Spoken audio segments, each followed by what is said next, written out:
प्रतीक दिल्ली में joint family के साथ रहता था, लेकिन जॉब की वजह से अपनी माँ के साथ दूसरे शहर में शिफ्ट हो जाता है, जहाँ उसकी प्रीति के साथ लव मैरिज हो जाती है, जिस पर बहू को नापसंद करते हुए उसकी माँ पूरा समय प्रीति को परेशान करने के तरीके निकालती रहती है। प्रीति, कहाँ हो? सुबह का नाश्ता दोपहर में खिलाओगी क्या? इसमें प्रीति और प्रतीक ऑफिस जाने के लिए तैयार हुए कमरे से बाहर आते हैं, जिसे देख सास प्रीति पर भड़कने लगती है। महारानी, तुम सुबह सुबह तैयार होकर घर का सारा काम छोड़कर कहाँ चल दी? जी वो ऑफिस। हैं? तुम ऑफिस जाओगी तो घर में जो सफाई, नाश्ता, खाने का काम है वो क्या मैं करूंगी? माँ, मैंने उससे वादा किया था कि वो जॉब कंटिन्यू कर सकती है। अरे वाह जी वाह, दोनों आपस में सलाह कर फैसले ले लिए।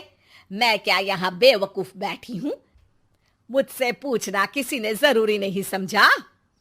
मम्मी, आप फिक्र ना करें, मैं आज ही रेजिग्नेशन दे दूंगी।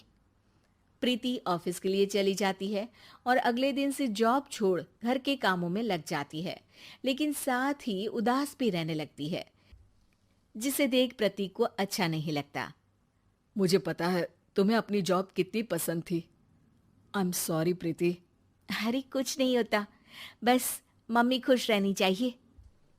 अब प्रीति अपनी सास को खुश करने और उनका दिल जीतने की जी तोड़ कोशिश करती रहती है, पर सास कभी उससे सीधे मुंह बात तक नहीं करती। इसी तरह दिन बीतने लगते हैं। एक शाम प्रतीक ऑफिस से परेशान घर वापस आता है। माँ, चाची का फोन आया था। दादी की तबीयत बहुत खराब है, हमें दिल्ली जाना होगा। पति की बात सुन प्रीति तो पैकिंग शुरू भी कर देती है, पर माँ वहीं बूत बनी खड़ी रह जाती है।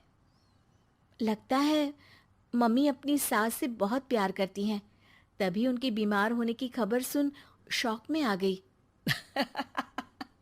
ये प्यार नहीं, परेशानी है।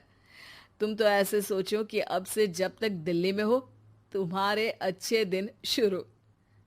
अच्छा, ऐसा क्या है दिल्ली में? वो तुम्हें कुछ ही घंटों में पता चल जाएगा। सास के रिएक्शन और पति की बात से कंफ्यूज्ड प्रीति दोबारा पैकिंग में लग जाती है, जिसके बाद कुछ घंटों का सफर तय कर तीनों दिल्ली पहुंच जाते हैं, जहां घर के अंदर पहुंचते ही लोगों की भीड़ देख प्रीति परेशान हो जाती है। हे भगवान, इतनी भीड़! प्रतीक, कहीं तुम्हारी दादी को कुछ हो तो नहीं गया ना? पागल, ये भीड़ नहीं, मेरा परिवार है। क्या इसे तुम परिवार कहते हो? अरे इसे तो जिला घोषित कर देना चाहिए। तुम्हारा परिवार का तो अपना पर्सनल बिग बॉस बन सकता है। हैरान परेशान प्रीति परिवार वाले सदमे से बाहर निकली भी नहीं होती कि सिर पर पल्ला रखे शांत तरीके से सबके साथ बात करते हुए अपनी सास को देख उसे दूसरा सदमा लग जाता है। हाय राम, ये मम्मी का ऐसा भी कोई रूप है? ये तो मुझे पता ही नहीं था। ये तुम्हारी सास का ससुराल है। तभी प्रतीक की बहन बोल पड़ती है, यहाँ आपको ऐसी ऐसी चीजें देखने मिलेंगी जो सपने में भी सोची नहीं होंगी। हाँ, ये कुछ दिन तो बहुत इंटरेस्टिंग लग रहे हैं। सब एक साथ दादी के कमरे में जाते हैं, जहां पहुंचते ही उसे दादी की आवाज सुनाई देती है। क्यों रे, सास से मिलने की फुर्सत मिल गई? दूसरे शहर जाकर छूट क्या मिली? तुम तो भटकता पंछी बन गई। इतने समय में ये तक नहीं पूछा कि जिंदा भी हूं या मर गई। प्रीति की सास अपनी सास के पैर छूती है।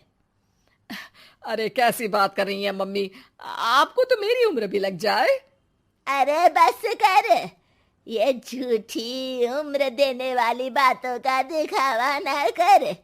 तेरा बस चले ना तो जो मेरी बची कुची जिंदगी है वो भी अभी खत्म कर दे। अरे बहू कहाँ है? इस पर सास प्रीति को दादी से मिलवाती है। दादी प्रीति को बहुत प्यार देती है। क्यों